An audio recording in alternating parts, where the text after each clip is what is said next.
Estamos começando mais um Growthcast, o podcast oficial da Growth Machine. No episódio de hoje, vamos bater um papo com ele, Aaron Ross, o pai da metodologia Receita Previsível, que inspirou tantas empresas no Brasil. Junto com Aaron, thank you so much for your time. I like so much your book, your methodology. It's a very important my company. Yeah. All right. Hey, pleasure to be here. Though I realize we've got two Thiagos, so can you be Thiago number 2 and Thiago number 1, just to help me keep it straight? Thiago is domination the world. Yeah. Thiagão, muito obrigado pela sua participação também. Nós vamos ficar cada vez mais próximos. Isso aí. Together. Muito prazer, gente. Muito bom. With me, Bernardo, partner of Growth Machine and sales director. Thanks so much, Bernardo. It's a pleasure to be here. My third Growthcast, and the pleasure to be here interviewing you, Aaron Ross. We're all inspired by your work, and we try our best to replicate parts of it and try to do better every day. Yeah. So thank you for everything. Aaron, your first book is the CEO Flow, no? Oh yeah. See, look, you know your stuff. Yes. That's my practice book. Yes, I like so much. What's the difference, the Aaron Ross predictable revenue and the Aaron Ross CEO Flow? Well, the difference are really, even though if you read the books, there's a lot of common ground because I use some of the same stories at Salesforce in both books. The CEO Flow is really the idea of how can you run a business or a team without feeling trapped by it?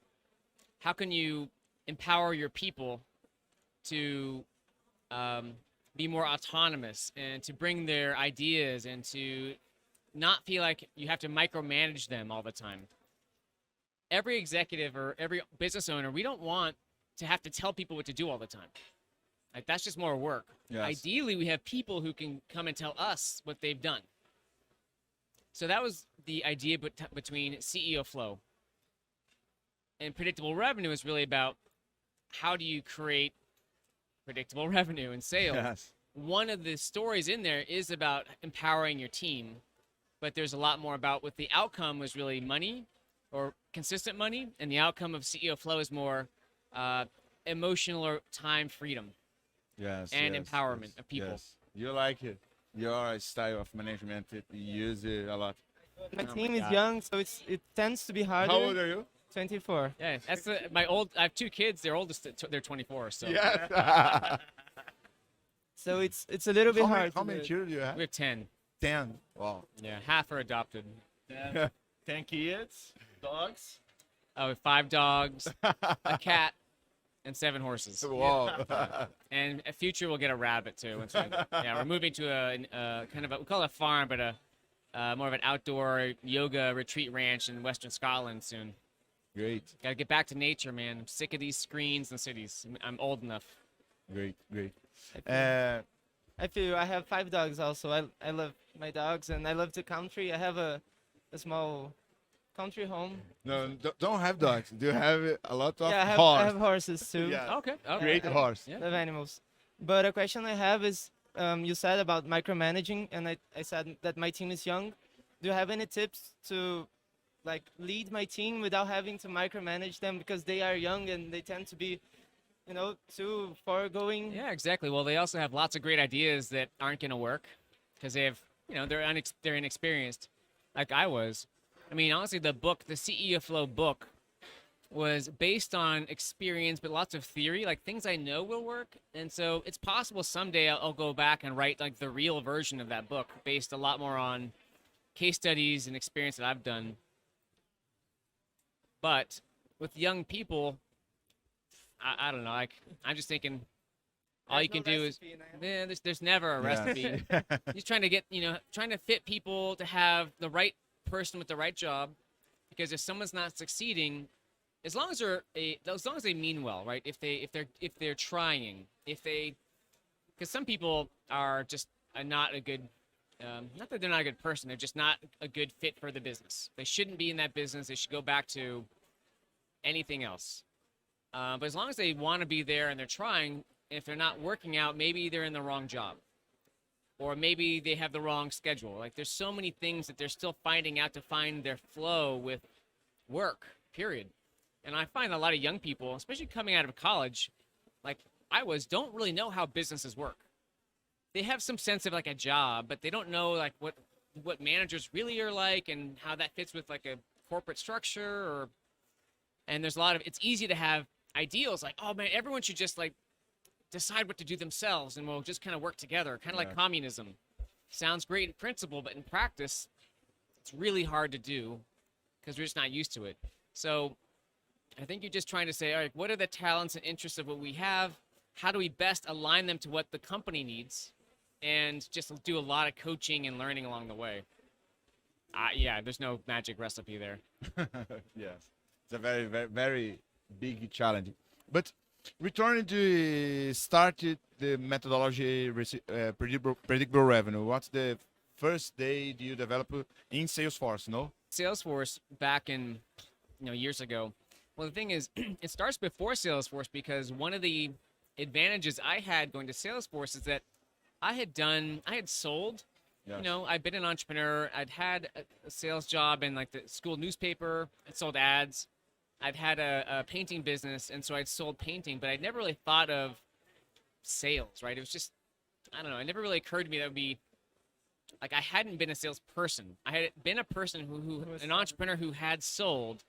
And so going into Salesforce.com in a sales job, I started from the ground up, right? The most junior job they had, because that was the only job they had. It gave me, I think, an advantage where I didn't have a lot of preconceived notions on how sales was supposed to work. I had no idea, right? I'd gone from being a CEO of an internet business and hiring a VP of sales, and that didn't work. And so I realized, I have to know sales. To make a professional sales team work, I really need to learn how that works. So to me, going to Salesforce and getting a job is the way to get paid to learn how sales works. I mean, you can only read so many books, and I didn't do that either. But I went to Salesforce, and so it started by, I knew I wanted to learn sales. I didn't know how it was supposed to work. I'm like, I'm just going to do the best I can, and at some point, I will make something happen. So one of the things that's always worked for me was being a willingness to know, I need to go in this direction. I don't know what's going to happen, but I'll kind of figure it out when I get there. And that's what happened at Salesforce. So, and there's a bunch of other ingredients that went to that, including getting to know different people, finding out, problems there, being willing to say, hey, there's a problem. I think I can solve that. Give me a shot. And being willing to, again, go into figuring out outbound prospecting. Have never really done it. And just like, I'll try it. I need to go this direction. I don't know how it's going to work, but I'll give it a shot. And something will happen. Do you know Mark Bernieff? Yeah. It's a very impressive guy. He's an interesting guy. Yeah. Super smart, kind of weird. Like a lot of people like that. Yeah. But, And talk about the SDR job. Sure. What the biggest challenger and outbound sales and cold mail? Well, I think these days with SDRs, which are more common, like the first challenge for a lot of years were companies, the whole idea of having an SDR was a new idea. Having the idea of sales specialization was a new idea. Yes. Because that's actually probably the most fundamental idea of the predictable revenue book. Yes. It's more fundamental than outbound. Because if you don't have specialization, kind of nothing works as well as it could. So dividing your people up into more jobs so that your team could do fewer things better. Like that's actually a bigger idea. And so first companies add more SDRs, right? And then there's more SDRs doing more outbound and inbound. So like everything else, things can be a victim of their own success. So today, because there's more outbound than ever happening and more marketing and more everything, all buyers are all inundated with stuff. So for SDRs, it's harder to cut through the noise to get appointments. And because they're surrounded in social media by everyone having an amazing life and amazing, starting companies and making lots of money, whether it's true or not, it seems like, this job is a grind. It's taking a long time. I have to work a year in this job or 18 months. Like, screw that. I want to go make $1 million in the next month. I don't know. I'm exaggerating, of course. But the the willingness and ability to kind of patiently do all the let's call it dirty work. It's not dirty. It's just detail work and Massive.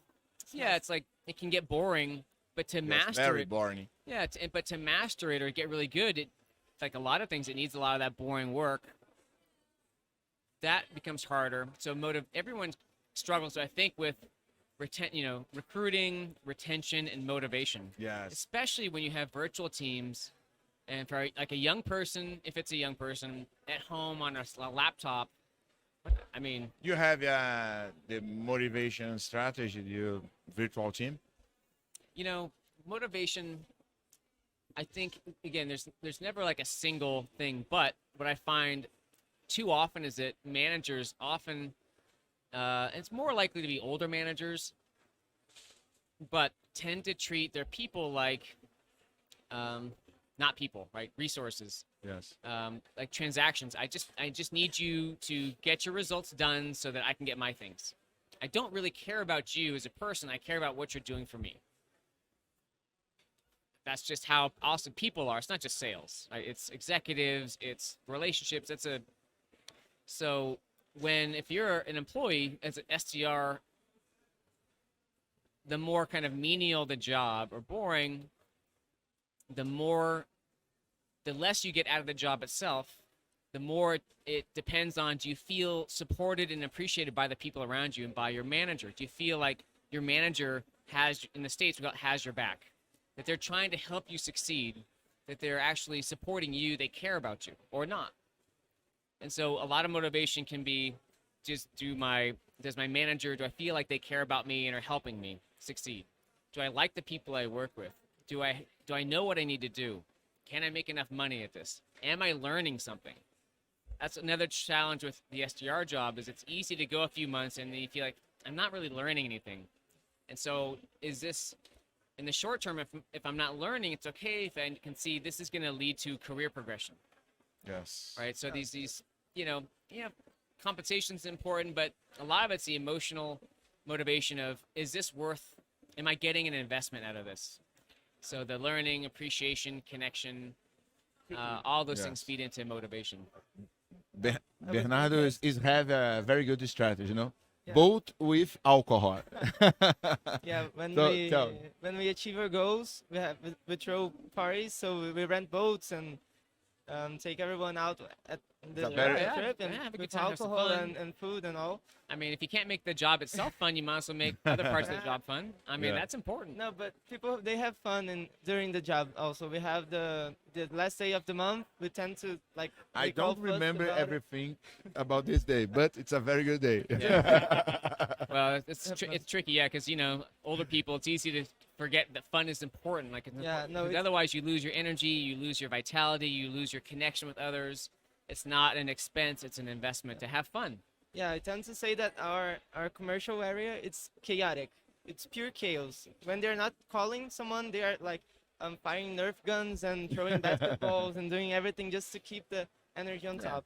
But something I wanted to ask is with in our company, we tend to look at the SDR role as something kind of temporary because we want to train everyone. And Everybody does. Most Yes, most it's a people. I very mean, hard- Yeah, it's is a this temporary job is for that most a people. problem or is that okay? No, I mean, It's there's a part of the life. It's part of the job. Like, it's rare that it does exist that some people look at the SDR job as a long-term job, but the way the world is in the industries, it's looked at as a stepping stone job to provide some value and get results while you're learning the trade. But the nature of it is like the people that you want in the job are the ones who will get bored faster because they want to advance to the next level. And the people who don't want to advance to the next level usually aren't going to be good at the job. There are exceptions. There are some people who like the job, but it's not that many. So I think it's better to let's be honest. Let's design the job that here's how long you should be expected to be here, and then we're going to help you move up. If we don't have enough spaces in the company, in sales or any other spot, we'll help you find a job someplace else. Like, let's just have our aligned goals here versus trying to hide that and trying to keep them in the job for as long as they can. That doesn't work. Muniz, in your opinion, what's the best difference the sales department in Brazil and on the world and the predictable revenue project? I think, and talk about this with Aaron, is culture in Brazil is for growth in 2-3 weeks, 1 point, and you're not looking Impatient. for yes, exactly, and not to have quick wins and people. Oh, okay, change all All points. teams. It's also not just Brazil, though. It's a very crazy, you know. Very crazy, very crazy. And culture for consistency is a challenge for us. Is one difference in comparison with Europe and USA. Is, Yes. people is more looking for consistency, and here is more growth now, growth now, growth now. Oh no, not change our department. Okay, sales development not working. not working for me. I understand this book is amazing, but not understand. And people in Brazil not looking for profit in sales with attention. For example, okay, I grow my sales, but growth with profit or not? And in USA and Europe is different. People look with more attention for this, and it's a big challenge for us in Brazil. Yes.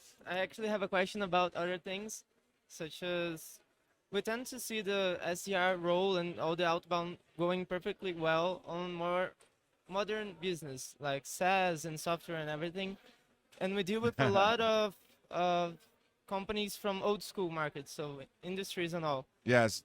Almost my customer is old school companies, no? Yeah, we have a lot of old school companies. The industry, the Yeah. distribution, not SaaS company. Yeah, Yeah, they are me more too, me too. skeptical about this whole thing.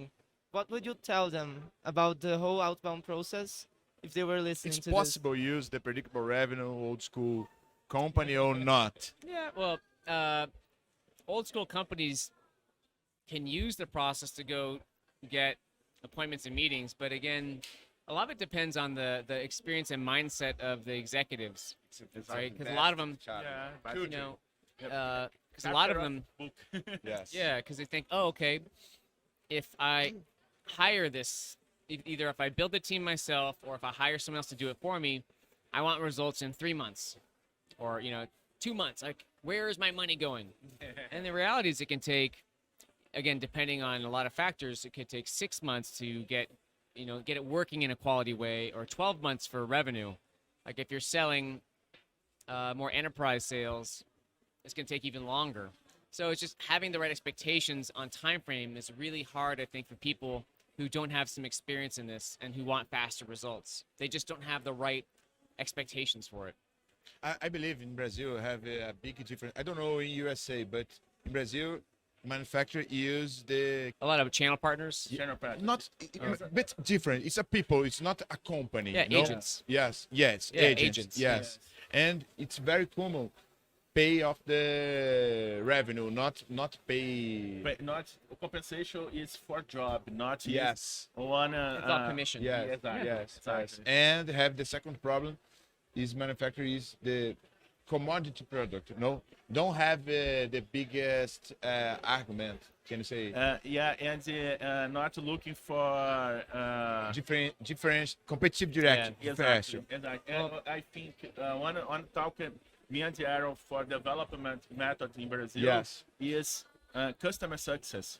People look only for prospecting and not looking for customer success. And for example, for this market, for this niche, customer success is testing for you have more success with clients, and I think people not understand not is only success, not is call for your client. Is impersonal in one client and say what happens with you, what you feeling, what's your challenge for growth for your company, and return for your sales manager and think your strategy for this. And customer success not is for happiness, Yes. it's for revenue. It's a big challenge for us in Brazil.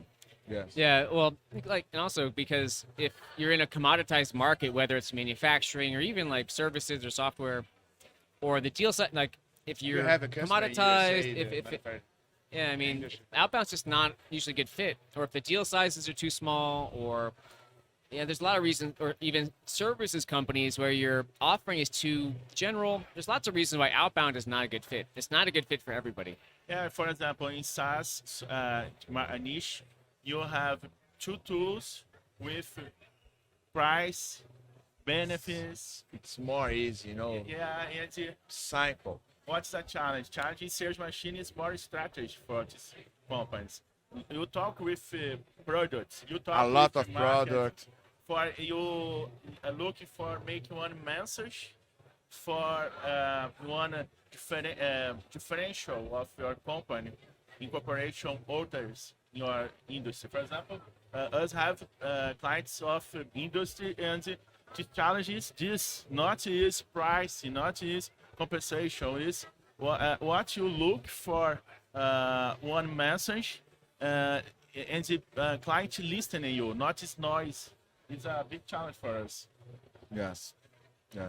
And do you believe the predictable revenue change in the today? It's change, it's GPT, chat, Yeah. and WhatsApp, and Yeah. a lot of social media. Yeah. Well, the vision for predictable revenue was always about what are the things that are required to create predictable revenue. Outbound is just one component. As Thiago mentioned, as Thiago number 2 mentioned, customer success is another one, inbound marketing is another one, and RevOps. So there's different pieces that are required. So the techniques and methods will often change over time, and there's always going to be more channels, not fewer, right? So it used to be email and calling. No, actually before that it was direct mail and knocking on doors, and then telephone calls, and then they added email, and added LinkedIn, then added WhatsApp. So there'll always be more channels to add, more complexity, more. So there are some methods that will change. The basic principles won't. So for example, having the different parts of your customer-facing groups work in concert together to create this a selling process that matches the buying process of your customers. That specialization, having the right jobs defined and the right people in the right jobs. Having the big picture set up so that the techniques will always change. Yeah. Every 6 months, even Thiago, number 2 here, said, a lot of things, they work for 6 months and they change. And so it's about being able to be adaptable and creative, not feeling like, oh, if I get this one technique, then we're done. So it's sort of just helping educate people and developing our content methodology to say, look, here are the big things that will set the foundation for long-term success. I mentioned jobs, like things like RevOps and culture, and help create a better environment so that when things do change, you're better ready to adapt and create new techniques and be able to kind of surf the changes as they come. Great. It's a very good. The Change foundation is- not change. The change in the world is just going to speed up. It's not Yes. going to slow down. Exactly. Yes. One point is behavior now is different. 10 You years have ago. a lot of distraction. Yeah, for example, behavior. One prospect with one director on one level in one company have one behavior for response you in LinkedIn, response you email, but other level in Brazil not in LinkedIn, for example. I think in many markets with people not in LinkedIn, for example. Yep. Now in Brazil have more people Use LinkedIn. TikTok people. Yes. People in TikTok is big in cooperation with LinkedIn, for example. Yet people buy of you, buy of me, buy of companies, and for me it's a big challenge. Behavior is more fast, and two peoples with 30 years older or Yes. not a problem. It's a behavior. Behavior is different with two peoples in C-level or manager or never. Yeah, I mean, if I look at the future, I really believe that there's always going to be more noise, more distraction. You mentioned more competition. Content commodity. Yeah, Yes. content's a commodity. All the information's already out there. Can you find it though? And also, there's more buying and selling complexity because as you, maybe not like this really small businesses, but bigger businesses are involving more people in decisions all the time.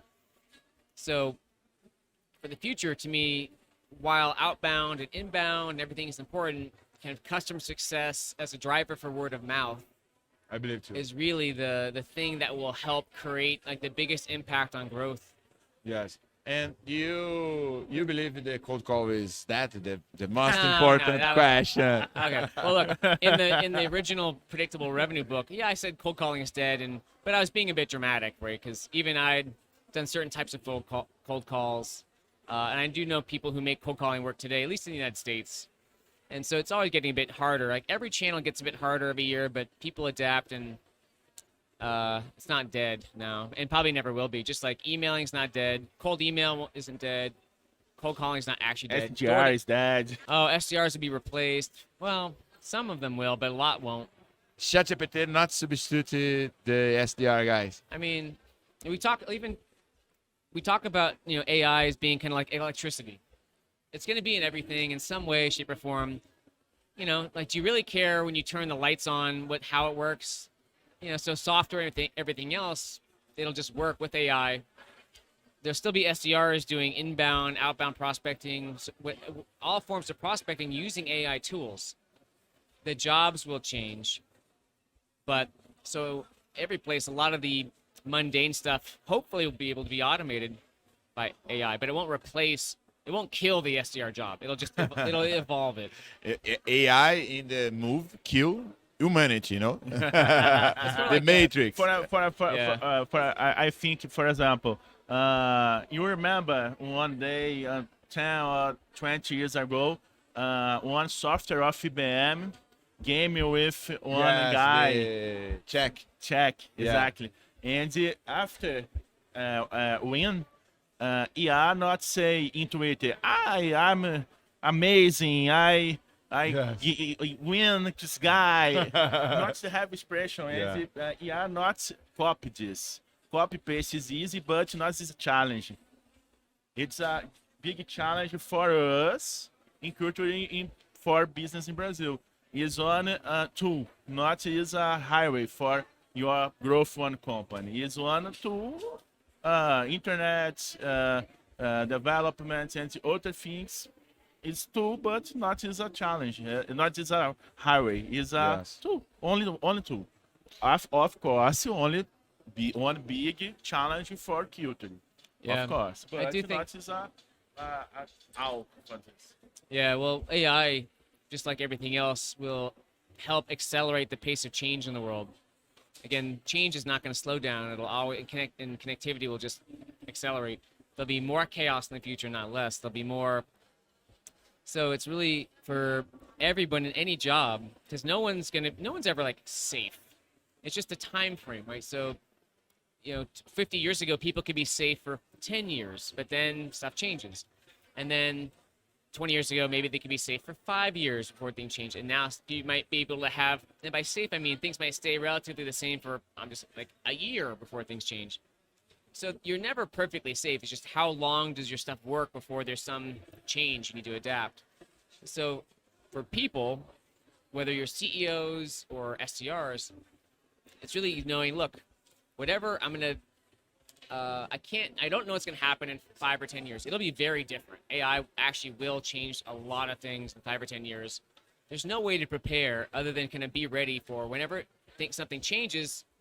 It might be scary, but it's also an opportunity. And how can I lean into that and let go of my fear of, I had something that works. I want to hang on to it. And just be like, yes, I'm getting into something new. I don't know what it's going to be like, but it'll work out. Like that type of mindset is going to be much more important going forward than it used to be as change keeps happening and happening and happening. Perfect. The last chapter of the predictable revenue, you talk about the Sales University. Yes. What's this concept? It's what create my Sales University? Oh, like Salesforce University. Yes. I mean, that was just the name So when I had my own team in Salesforce, I separated kind of the weekly meetings into 2 of them. So one meeting on Monday was typically reviewing all the metrics and operations of the team. And I had a separate meeting, which is really developing people. In fact, we were just writing about this in a new sales manager course we're making. Yeah. Because these 3 key meetings. The third meeting is really is managing up to your executives. So for me, these 2 key team meetings, the second one, it was usually Wednesday after like 4 o'clock after the main day. And we just called it, I don't know, Salesforce University. It was really just my own meeting with the team where the focus was, what do we want to learn about? What's going to help us? We're not talking about pipeline and metric. It's what can we do better? What do we want to learn about? Is it maybe role-playing phone calls, talking about email techniques, talking What's the difference, the like role product- play, role play phone calls? it's simple, like even we'd be in a room or sometimes we might put someone in another room to make it even more real, but might sit back to back. It's a very good idea. And I just say, ring, ring, and we go through either a mapping, we called it a mapping call, kind of a cold call. Just you could get rapid practice in a way you can't get in your job. One of the problems with outbound, especially, is that you have usually a low number of conversations per day. Yes. And conversations are the fastest way you get better. So, side note, if you have outbound prospectors or SDRs, the best way to train them is first put them in, if you have it, a role of inbound SDR so they can talk to all the inbound leads. It's a way to learn a lot faster before they go to outbound. But in this Salesforce U meeting, More fast inbound lead you because learning. you can talk to people more all day. practice, More Yeah. practice. Yeah, you talk. You have talk. more Yeah. conversation. Yeah, that means you learn faster.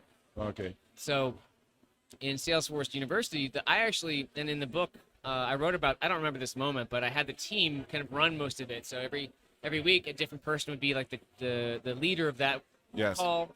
They would help set the agenda. We had a basic agenda, but there might be some role-playing or techniques for a while. And then a separate topic would be learning about an industry or a product or some other area to develop their knowledge or confidence about just their business experience or about, so again, a market we're in, a case study we've got, or maybe have a guest speaker come in from some area. It's just a chance to how can we get better? This focus time on the calendar. We're having a little bit of trouble with that because Well, how many people do you manage? A lot. It's less than 10, right? no, I have 16, 17, but But you have 3. I'm training 2 of my team to become team leaders. So Okay, good, I have yeah. only 3. Yeah, Direct. because if you actually trying to manage more than, Yeah. Yes. well, if I'm not they're all actually really young and need a lot of coaching, it's maybe 8 Yeah. people. And if they're all old and crusty and they don't have to change, then it could be more. Yeah. The good thing is we are all young, so we all speak the same language. We're all Memes, right? yeah, memes. Yeah, memes. Exactly. Yeah, it's Cat all, videos. all about memes. Yeah, memes and cat videos. On God. Yeah, it's all about memes. I'm trying to But remember what my teenagers say. Yeah, I can't remember anything else. and I'm not trying to manage everyone because I know I can't. So I'm training 2 from my team to do it. But it's still a challenge. But the biggest challenge is to actually make it work, the outbound. Since I'm young, I never actually worked with sales before. So my first time working with as a sales manager in the life. in my life. Yeah, I mean, that's was with okay. him. And it's I kind of felt what you said before about trying, and I told him I've never done it, but I can try to fix it. So that's what I've been doing for the past 2 years. I think the biggest missed opportunity is when you or your team leads, because this is very common, it's always been there, but this epidemic of imposter syndrome, right? Yes. Because you feel like I need to project the image that I know what I'm doing and I'm confident and I've got it handled, and I can't ask for help. If I ask for help, it means there's a problem and they won't have confidence in me, which isn't true, or hopefully. And this feeling like, I don't know what I'm doing. Like, who am I to do this? And everyone feels that whenever you do something new, actually. Even experienced people who do something new feel that. And I'm trying to remember, I felt that even a couple years ago. I think I was doing some new content 3 years, I don't know. I mean, everybody feels it at times, then it goes away as you get into the role, you get more of a routine. But whether it's you or, just anyone listening, it is, everyone feels the same thing, right? Anxiety, uncertainty, like, am I failing? Is this going to work? I don't know. People just don't like to admit that. CEOs feel that too. What do you think it's most important think of in Bernardo needs in management your team? I think Culture, train. Yeah, I mean, a lot of it is also like a good relationship with your manager and your reports. Because if you have a good relationship, and that kind of means that there's some trust, there's some communication. I mean, you could probably Google like good relationship and whatever the basic things are. I think like maybe trust in communication and aligned goals. That gives you a lot of leeway to get things wrong and like make mistakes and have people support you through that versus criticize you. You're gonna make mistakes regardless. Exactly. But the difference is, oh, I dropped this cup. What were you thinking, you dumbass? Versus, oh, I dropped this cup. Oh, well, okay. Well, No problem. yeah, just clean it up, or what would you next time? People relax first. Talk Yes. about problems. Yes. In your life. Right, this is the exact same as like a parenting conversation. Like if you're gonna be a parent, of course it's a bit harder as a parent sometimes because you can be so exhausted, you have zero extra energy to be kind. You feel like it to be, it takes energy to okay, slow down. Okay, why were you wiping poo on the wall? I feel like a parent every day, actually. Yeah. What was your plan with this? Okay, all right. And like take a breath, Let's. Okay, yeah. Yeah, my subordinates, they ask me, how are you so patient? I say I'm not patient. I just have to control myself every day, all the time. Yeah. I'm not controlling myself. I'm not. Yeah, it's a good practice, yeah. I'm just always nervous about something, so I just try to. Yeah. One big thing I learned with Aaron is you looking for your energy and solution problems and good things. In a routine, you work, and you passive. Yes. And Need. battery low. And Aaron with 10 kids, energy with. You're very expert. Yeah, exactly. It's a big idea I learned with you. Yeah. It's a good for us. Working and My best. looking for about. My favorite strategy is when they have a problem and they ask me, I just don't say anything. I just stay quiet for like 1-2 hours and they try to solve it themselves. If they cannot manage to do it, then I'll try Yeah. to. Yeah, to do it. yeah, if you can avoid giving them the answer too Yes. soon, yeah, I get that. There's an old book, I don't know if you've heard of it, but it's probably, I've forgotten what, I've read it a long time ago, probably really good, The 1 Minute Manager. It's probably from 40 years ago, but that they have that, it's just good reminders, and it's probably about that big. Good one. Antes da gente continuar, gostaria de agradecer a Zorro, a nossa patrocinadora. Zorro é uma suíte completa de soluções, uma empresa de tecnologia global. Se você está buscando escalar suas vendas, tem aqui um QR Code aparecendo na nossa tela agora para você fazer um teste gratuito do Zorro e link também na descrição do episódio. E se você está buscando acelerar suas vendas, nós temos a imersão Growth Machine, onde ao longo de 3 dias você passa comigo e com o meu time. Em breve teremos novidades, não é não, Muniz? Junto com a gente, clica no link que está na descrição, aplica, vem passar 3 dias. Aaron, what's the most important question, the 1 million question? What do you think about the biggest challenge about implementation predictable revenue in company? What's one, can you say, tip? Honestly, I go back to just executive, not even patience, executive expectations, and really kind of them understanding what does it actually take to implement these kinds of changes? And that is often different than what they want it to take. It usually is, it takes longer than they think it should or want it to. And just for them to kind of embrace the fact that it takes time, there's not like a silver bullet. There's not magic to it. Everyone's a bit different, and to kind of work through all the problems, understand it. But if they go through all the problems, and solve them, they'll come out the other side with a really good function, a really good addition to their sales engine. So, I mean, executive preconceived notions. Muniz, what's the best channel about you helping this company? What's your social media and the Aaron social media? Follow me and Aaron in @Receita Previsível. Perfect. Perfect. And Thiago FPM. It's Muniz and Race. One difference. And one thing I don't say about implementation and the design consultants in Brazil. I guess challenge for us is people looking for scripts, playbooks, execution. But what happens when you have one new problem, and what is a point for your solution to this problem? Your team, one SDR, one sales manager, one customer success people. It's a change of culture on your organization is a big challenge, but people have big kick wins for this. And with kick I believe wins, this. I believe this. Yeah, It's the people- biggest challenge. Yeah, I see it. Oh, okay, more time. And You need one kick wins. Yeah, you yeah. need one step. yeah, exactly. Looking for building process, but looking for kick wins is a big challenge for culture in Brazil. Yes. Bernardo, what's the best channel to talk about with you? Oh, you can follow me at Bernardo Derhond, DEHOND. And yeah, my LinkedIn is just the same thing.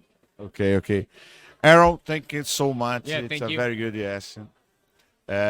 Great work, great book. Thank you so much. Yeah, and congratulations on your book. Here. Thank you. Pra conta.